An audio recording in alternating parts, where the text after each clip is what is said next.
Chatbots are making mental illness worse. I'm Nick Espinoza, your chief security fanatic, and let's dive in. Now, there's been some new research, and it's incredibly interesting. And Maggie Harrison Dupre of Futurism had a really interesting write up on this. Because if you didn't know, a new study found that chatbot use appeared to worsen symptoms of mental illness in people struggling with an array of conditions. This is adding to a rising consensus among medical experts that interacting with unregulated chatbots might steer some users into crisis.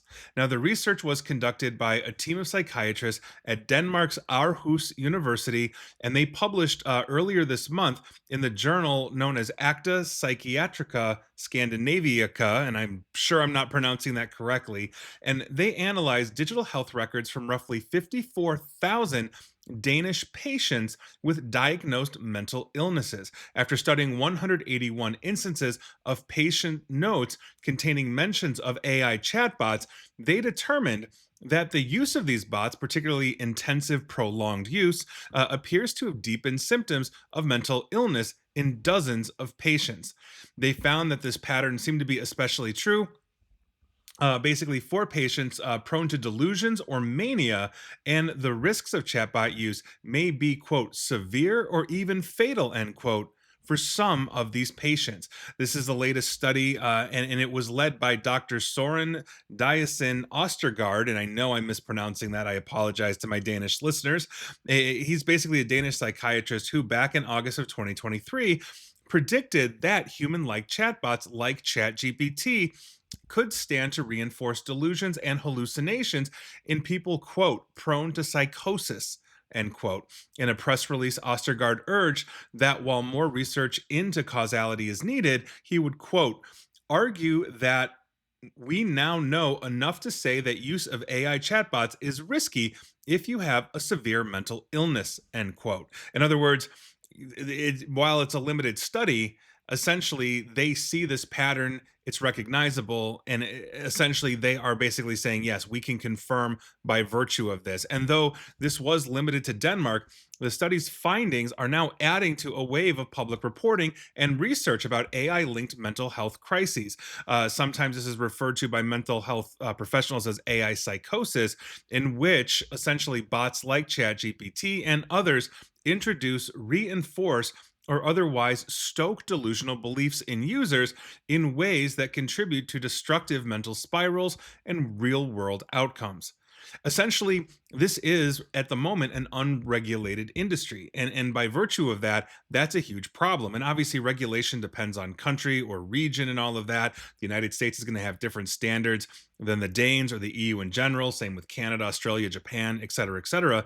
But the point is that while we have a mental health crisis in the world and that continues to be growing and all research points to that, one of the stopgap measures that was originally speculated on was maybe chatbots can fill that gap. If we don't have enough psychologists or psychiatrists to go around, essentially, maybe we could have patients talk to these chatbots and the chatbot would be some kind of comfort. The problem that we have, and this also goes back to a recent segment I did the other day regarding the chatbots just deciding to nuke the planet in war simulations, is that they don't really have emotion. They can simulate, they can pattern recognize, but they don't actually feel. They don't actually empathize. And I think that's one of the big problems that we are, quite frankly, going to see here.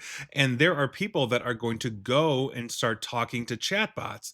And so I think there needs to become some kind of standard that is created. So maybe you have to go see a human psychiatrist or psychologist for a vetting standard, and maybe you have a mental health issue that is related, or rather leveled or designated as like a low risk versus like a high risk, like you're deeply suicidal, highly depressed, those kinds of things. Sometimes we all just need people to talk to.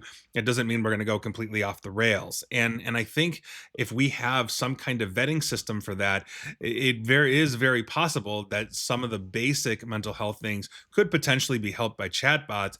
But I think the evidence is very clear, especially with this latest study, as well as the ongoing evidence that we are way beyond, just relying on chatbots. We're nowhere near that, and so the people that are way beyond, let's say, that kind of help shouldn't be using them. But maybe they have nobody else to turn to, so they go to the Chat GPTs of the world. Those are things we need to actively educate the public on. But we need to create standards and practices around that way better than what we have now. This We are in like the move fast and break things era. It's not just Facebook, it's artificial intelligence as well. And the last thing we want to do is learn as we go, especially on humans, where this may highly damage them in some way, shape, or form, or make them more susceptible. We've seen this in teens as well, where the chatbots have urged some teens to commit suicide, and they've actually done that. Obviously, that's a rare case, but the point is that this is Wild West. And it's something that we really need to understand, and we really start to need to wrap our heads and also regulation around it. Otherwise, other people are going to be harmed, and it's going to continue to grow. So there you go. Those are my thoughts of the day. But best of luck to us all. And if you do need mental help, please seek mental help. We know that those people that are in mental health or have proper medications and stuff like that have a much statistical chance of improving, all of those kinds of things, as opposed to just letting it fester. And I would really second guess using a chatbot, just given all of the growing and continuing to grow evidence. And so that is your news of the day, and best of luck to us all. And please like, share, follow me here on Facebook and Twitter at NickAESP. And please feel free to subscribe to me at YouTube as well. And as always, stay safe, stay online, and please, please, please attempt to stay private, informed, and secure. Take care.